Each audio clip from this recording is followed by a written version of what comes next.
Alrighty, ladies and gentlemen, I am super excited for this episode. We have the Citroën DS. Now, this has been requested a lot, rightfully so. Now, let me spoil this a little bit. I'm here to learn about this car. I think you could learn about this car probably for a long time. I think it's that deep of a car. I think it had that much of an impact on the world. And I have gone my whole life without knowing about this car. Shame on me. Better late than never. Now, let me tell you, what I was going to say to spoil is I did get to learn a tad about this car when I filmed a video like I'm filming right now a couple weeks ago. Now, my mistake. Now, of course, that was basically a reaction to parts of Jay Leno's car show, but unfortunately that is on NBC, so they did not allow that. It was blocked upon upload, even though I heavily modified it. Whatever. So the point is, I'm going to take points that I learned in that video. I'm going to also take points I learned in this video, and hopefully this goes through. Now, of course, I always shout out the people. So this is a video from Classics World, and I will not use the whole thing. If you want to view the whole thing and definitely browse their channel, please do so with the link in the description down below.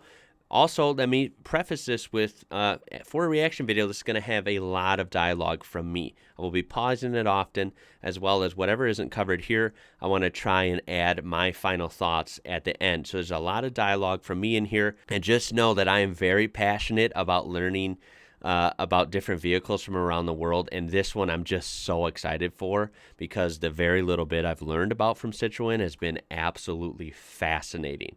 And this car is probably the cream of the crop. I mean, this is just a wild car with so much history. This was suggested to me, even though this car has been suggested by, it seems like, a million people. This was suggested to me by Reynard on Discord. So thank you for that. Let's get straight to this, and I can't wait to hear comments on this one. Hopefully we have a good discussion in the comment section because I am just so pumped. This car is just wild. Here we go.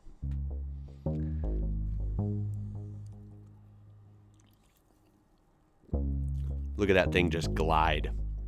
Totally glides. The traction Avant have proved quite the success for Citroën. It was advanced, remarkably comfortable, beautiful, and it had introduced the hatchback to the car world. Replacing it then was no mean feat. Citroën was so keen that the new car be striking and cutting edge like the traction Avant had been before it, that they brought in two heads of design. Flaminio Bertoni, an Italian sculptor, not to be confused with the other Bertoni, and a French aeronautical engineer, André Lefebvre. Now, you might think with one sculptor and one engineer involved that they'd have conflicting opinions. Yeah. One would want a classically beautiful, stylish shape, and the other something advanced that could cut through the air as aerodynamically as possible. But the net result was, we got both. Look at the profile of the DS. And look, let me just say, I think it goes without saying, the first reaction from people, whether they're car people or not, I think is striking. Now, it could be striking in a bad way or a good way. I hope, though I can't say for sure, I hope most people don't think the car is ugly. Maybe they think the car is strange. That was my first thought, was like, whoa, this thing is strange. But strange isn't always bad. And this is definitely one of those vehicles that the more I see it, the more I like it. I admit, I am just fascinated. That is not a strong enough word, but that's all I can think of. I am ultra fascinated by Citroën, the brand as a whole, because every time I turn a corner with this brand, there's just more striking designs and these innovative features. A lot of their cars were decades ahead of their time. It's just a wild, weird brand, and I freaking love it. And this car is, like I said, just filled with quirks and innovation and technology and weird features. It's just a crazy vehicle. And I can safely say, if any car wears the word unique the best way, is this one. I mean, this car truly is unique. In an age of modern vehicles where everything kind of blends together and every company's design language in each segment of vehicle is nearly identical, you could argue it's pretty bland, pretty boring. It gets boring quick. This car is truly unique, and this is coming from an era where a lot of cars were wild and unique. but this thing still stands above the rest. There is nothing like this car, and I don't think there ever will be. Tapered teardrop shape that cuts through the air and is acknowledged to be as aerodynamic as possible. But then it is so look cool. At some of the details for the design. Those chrome flutes. Look at these. This is so weird because this is something I didn't even notice the first time I saw the car. Also, this, like, look at these. It has blinds in it. What? They run along the roof with the indicators in them. That Art Deco shaped rear window and those rear lights. It's a gorgeous bit of design. It is. That's just as functional as it is about form. It only got more gorgeous in 1967 when Let me say, I don't know what it is. I love these headlights. I love the dual light design within this housing. The housing is beautiful, especially when it's clean like this. I think these stay pretty clean because of a hidden feature. If you can see, I'll zoom in for you. You see this cutout right here? I saw in another video that just pointed out that that is an access door. You can open that or remove it and stick your hand in there and get a rag in there and clean this bad boy from the inside. How freaking cool is that? How practical is that? And why the hell isn't that a feature on every other car? We all know that headlights can get really cloudy unless they're glass usually, which you can't really find those anymore. So all these plastic fancy headlight housings we have on all these cars nowadays, they can look like crap sometimes after a few years. They get cloudy and dusty and faded. This is cool how you can clean it, of course, on the outside, but also through the inside. So practical, so genius. Simply genius. Robert Opron facelifted the DS to include headlights integrated into the wings. The DS, for me at least, is flawless. It manages to be glamorous but not attention-seeking. Yes, modest, great description.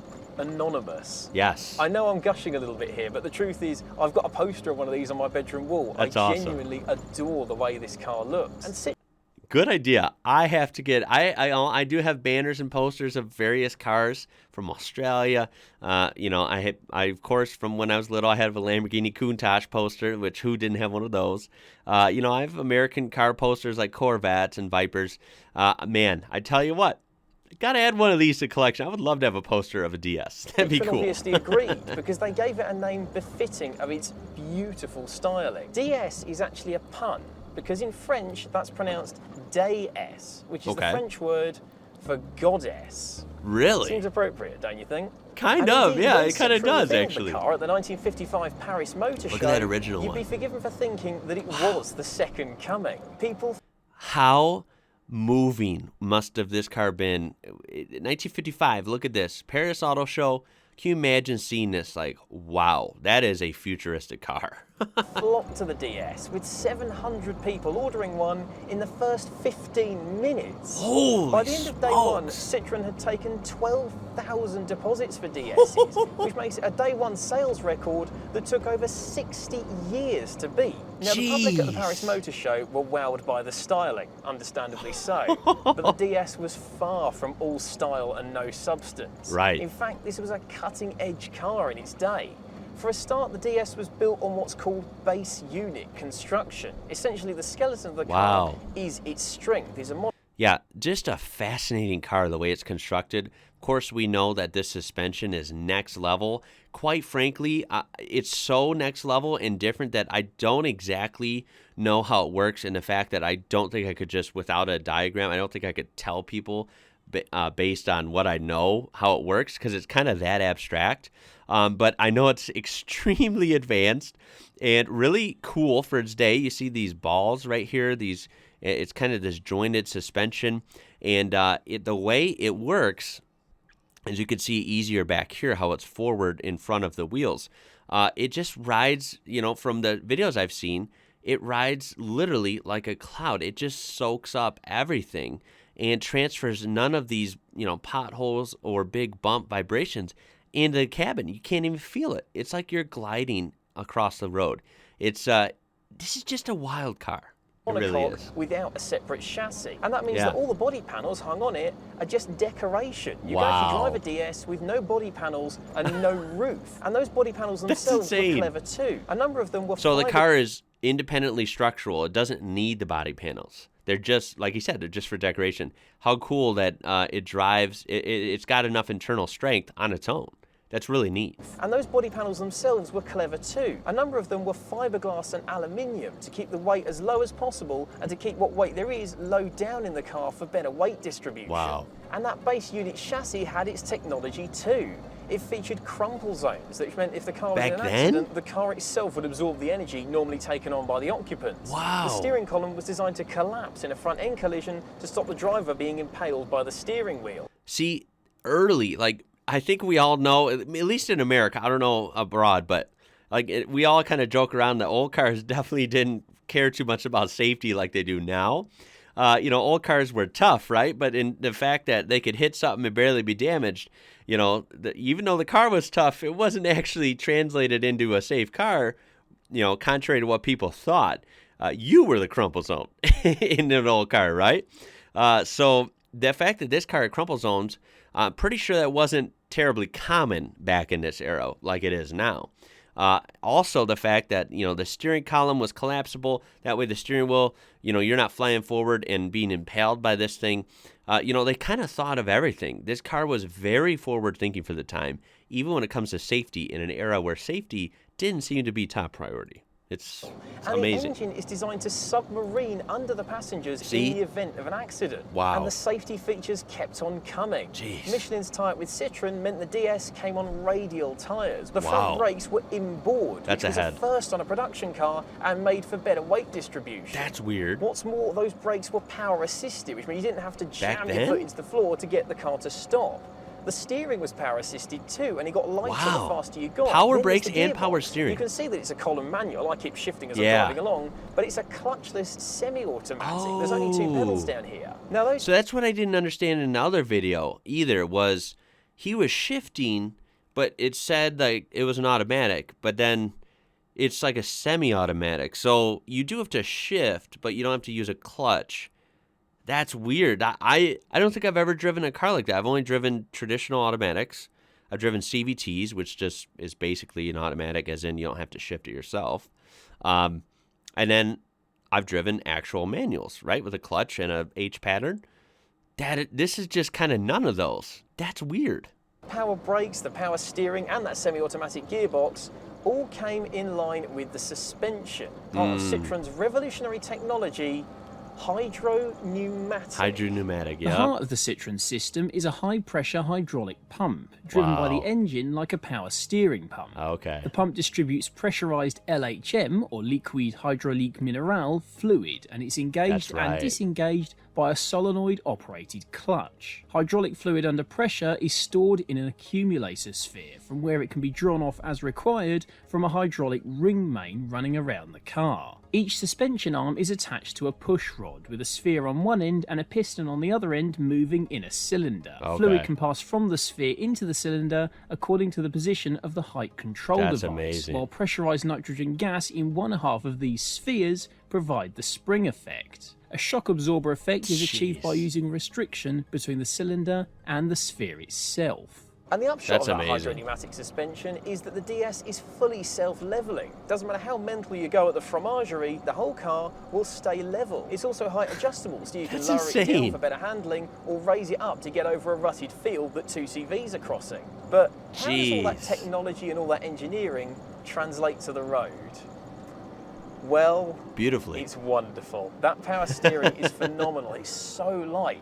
I drove here today in my brand new Mini, and honestly, the steering in that is heavier than in this. Jeez. The brakes are incredibly powerful. There isn't your traditional swing-away pedal. There's just a little stubby mushroom in the floor. That's what I found weird, too. I don't get that because I've never driven that. So if anyone wants to weigh in on what that feels like, how different is it? I imagine it's super different. Also, do you like, if anyone has driven these or a vehicle like this, is this better than a traditional swinging brake pedal? Is it worse? Is it weird? Let me know your thoughts on this. Also, while we're looking, to the right must be the throttle. That brake, little mushroom pedal is the brake.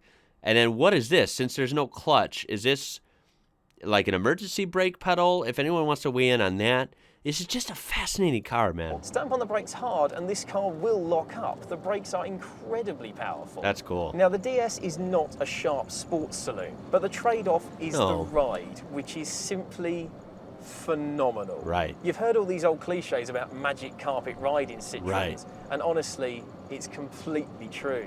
The owner tells me that this car is actually on CX front spheres, and that means it's riding firmer than it should.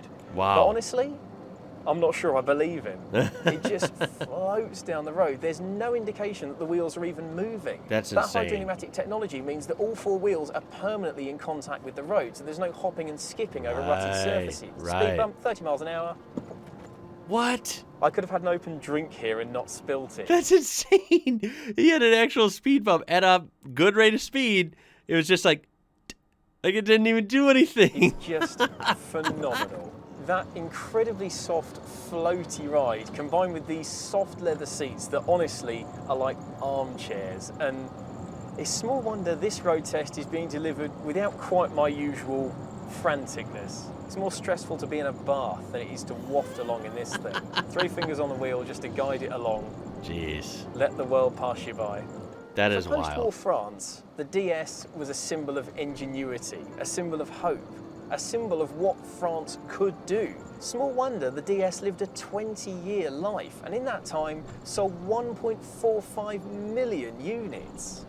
I can't think of a single car before or since really that represented quite such a step forward, so much progress, that did so much to further the car. Right. Almost every car built after the DS owes something to it. Let me say also, I think this is the best shot of the car. Let me know your favorite, or if you don't like it, that's cool too. But what is your favorite shot of the car? You know, a 3/4 shot, a side profile, a rear end shot. I think the front shot of this car is just beautiful. This thing looks excellent from the front. Everything about it. I love the way the hood kind of slides down on the edges here. And then you have these fenders over the wheels with the lights integrated, kind of jumping up and out like this. This flush, bumper, this tiny opening in front. It's just a beautiful machine from the front, especially. That's my favorite angle. It looks so good. It looks so iconic. And like he's saying, do you think this vehicle arguably might be the most important vehicle of our history? I mean, it very well could be. If not, it's in the top 5 or something, right? This vehicle is super important, paved a way for so many other vehicles and technologies, and even just inspirations to push the envelope. Whatever the case, this thing, I think, was insanely important to the automotive world as we know it. And as if the tech spec I really wasn't believe enough, that. the DS built up quite the biography as well. That soft suspension and its compliance over rough surfaces made it a remarkably capable rally car. It won the Monte Carlo Rally twice. That's and crazy. It won the Thousand Lakes Rally. It's got... I got to see some rally footage of that. Definitely. Let me make a mental note of that. Political provenance. Look at this thing driving on 3 wheels. That's another thing I heard. You can change the tires without any tools. It has the 1 or 2 tools you need in the car already. You don't even have to jack it up. You just take the wheel off. You take that rear fender piece off, take the wheel off, and it can drive on 3 wheels. In an emergency, you can drive on 3 wheels because of that suspension. What other car can you do that on? I mean, look at the thing. It's perfectly level, and there's a quarter missing. What? That self-leveling suspension means the car can drive on less than 4 wheels, That's which was insane. ideal when President Charles de Gaulle's would-be assassins shot out 2 tyres on his DS. Jeez. He was still able to get away completely unharmed. That's amazing. And said later on that the DS saved his life. It doesn't matter what aspect of cars you're interested in. Design, safety, engineering, motorsport. The DS did something to further all of those causes. Great point. Small wonder that even nearly 70 years on from when it was released, it still comes top of many beautiful cars lists, innovative cars lists, and greatest cars lists. Yeah. It cemented Citroën's reputation as quirky innovators, a company that weren't afraid to like be their different logo. and try something new. Many advanced cars aren't actually that pleasant to drive because they're too hung up on doing something new. Right. But the DS, even today, holds up in spectacular fashion. It's a wonderful thing to drive, and if, like me, this is your dream car, you will not be disappointed. That's cool to hear. I have to say, as someone who is big time, like lifted American trucks, monster trucks, race cars. I love freaking NASCAR. I now love rally cars and Formula One as well. I love American muscle cars. This was definitely not a part of my, growing up around cars.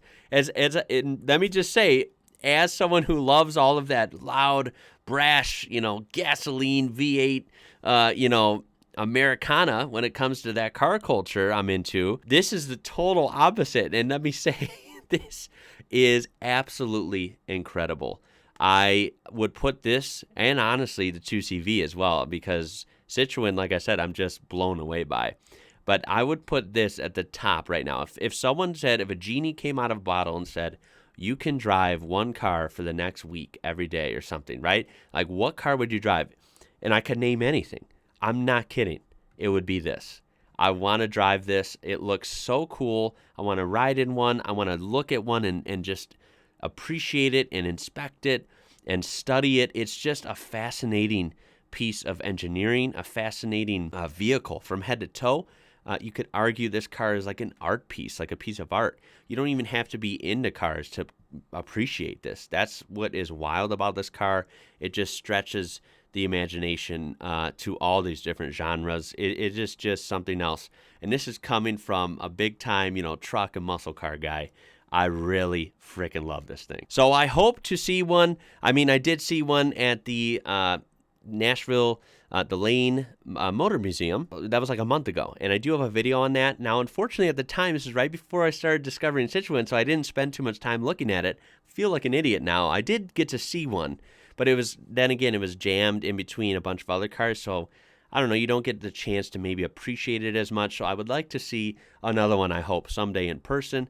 It would be a dream to drive one or at least ride in one. That is for sure. So that is on my automotive bucket list. You can guarantee it. And my final thoughts are, this thing is beautiful. It's important for the automotive history. It is just wild. It pushed the envelope. I do think many cars have this car to thank for different reasons.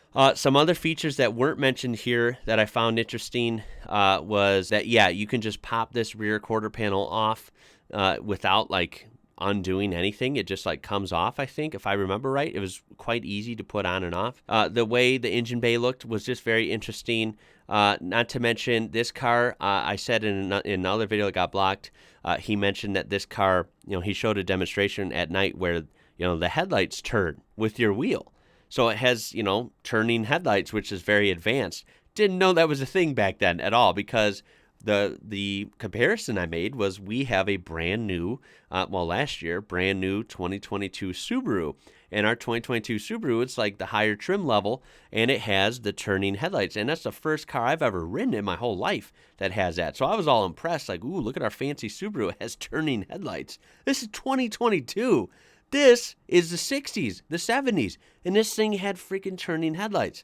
How cool is that? I mean, this stuff like that adds up in this car and makes you think geez, this thing had so many innovations in it. So, I hope you really enjoyed this. I'm sure I'm missing stuff that I'm going to think of in editing, damn it, why didn't I mention that? Because there's that much with this car that's advanced. There's that much. I can't even memorize all this stuff. It's amazing. There's so much more to learn about this. There's so much more to learn about Citroën. I also want to keep learning about other stuff because I know there's rich automotive history everywhere. One of the other brands that really has me kind of roped in right now is Tatra. I have a lot more to learn on them, as well as Skoda. Skoda seems interesting to me.